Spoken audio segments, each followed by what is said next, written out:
Good morning, Americans. This is your favorite alien and Bubba here on Saturday, December 7th, Pearl Harbor Day. We're sitting in for Paul Harvey today, doing a special commentary that he might like, and I hope his son Paul Jr. let us know how good we did. So here it goes. Well, Americans, it's December 7th again, 2019, Pearl Harbor Day. And here we are engaged in a great civil battle of our own making,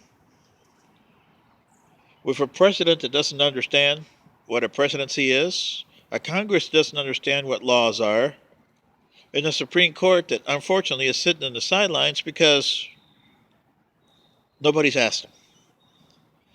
But sticking with Pearl Harbor and the law of unintended consequences, President Trump says, "I'm trying to make America great and America first." That policy failed miserably, President Trump, and it's been tried before. And I'll give you a hint in a few seconds. In 1919, President Woodrow Wilson went to the Versailles Treaty, the first president ever to go to the European continent and actually try to muscle his way into European affairs. You did that after World War II, but he was the first one to do it. He wanted to establish his 14 points. Yeah. Unfortunately, the Europeans were in no mood. They wanted reparations from Germany and to clobber the Germans as much as they could. So they were in no mood to hear this stupid American president over there, okay? So they told him to go stick it. His 14 points were never even close to the Versailles Treaty. But they were stupid. They adopted his League of Nations. Came back to bite him in the ass. Yeah. And the Americans, on the other hand, were dumb too. They rejected the Versailles Treaty and rejected entrance into the League of Nations. First, remember, President Trump, America first. Well, at that time, President Warren G. Harding called it return to normalcy, is what he referred to it as. But also in 1921, there was a pact by the major powers on battleship production. And they stuck it to the Japanese because, the Japanese were nips. That was the major concern, bigotry in those days. Japan shouldn't have a major power.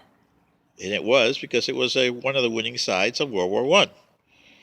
So for every battleship that the British, Americans, or French put up there, the Japanese could only put 3/5. Can you imagine building 3/5 and that's it?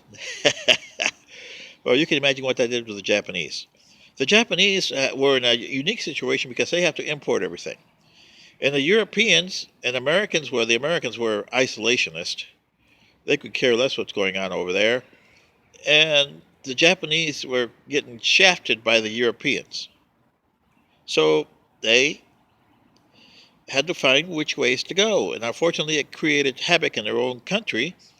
And they became a militaristic society in the late 1920s. By 1931, the militarists had won, and they went and invaded Manchuria because they needed raw materials and called it Manchukuo. So now they had Korea, Chosen, and Manchukuo, Manchuria. Then you have the Americans who were high on the hog in the 1920s. Party, party, party, party, party. That's what you did in the 1920s. The Roaring 20s, remember? Party. And who could care less? That was America's first policy, President Trump. So you see, it's been tried and it's failed miserably, culminating in 1929 with your crash.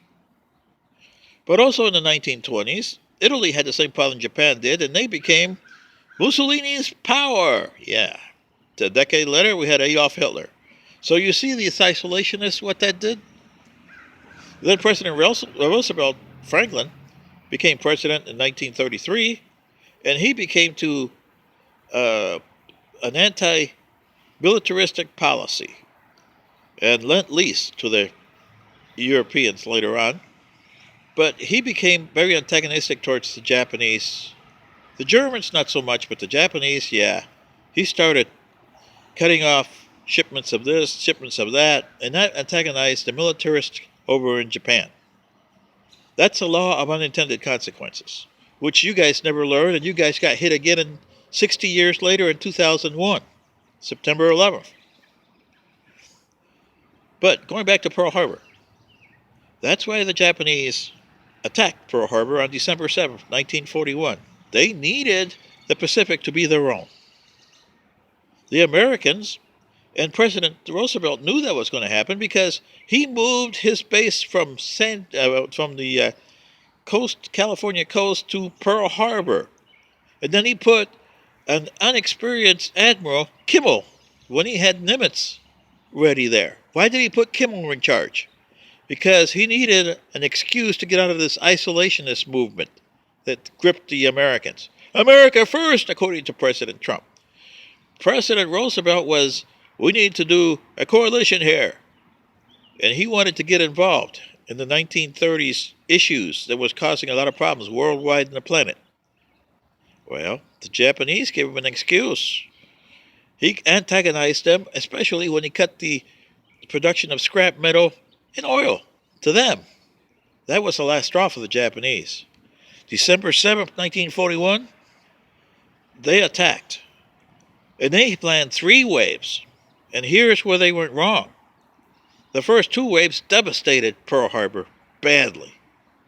But it didn't put the coup de grace to them. They thought that they had done enough damage and canceled the 3rd wave. The 3rd wave was supposed to blow up the fuel depots in Pearl Harbor and surrounding areas in Hawaii. If they had launched that 3rd wave, the United States would have been so crippled they could never have done Midway or the Coral Sea 6 months later. You see what I mean? And the aircraft carriers would have been in no man's land. They would have no fuel to do anything, and they would have been sitting ducks for the Japanese if they would have attacked them and trying to find them. You see what I mean, Americans? They never teach you that in school, do they? Well, I don't have enough time in the video, but Pearl Harbor is a lot more complicated. And the law of unintended consequences there apply. You never learned them, and you were bound to repeat them on September 11, 2001. So you see what I mean, Americans? Pearl Harbor is a lot more complicated than they teach you in history books. Anyway, this is your favorite alien and Bubba, sitting in for Paul Harvey today. Good day.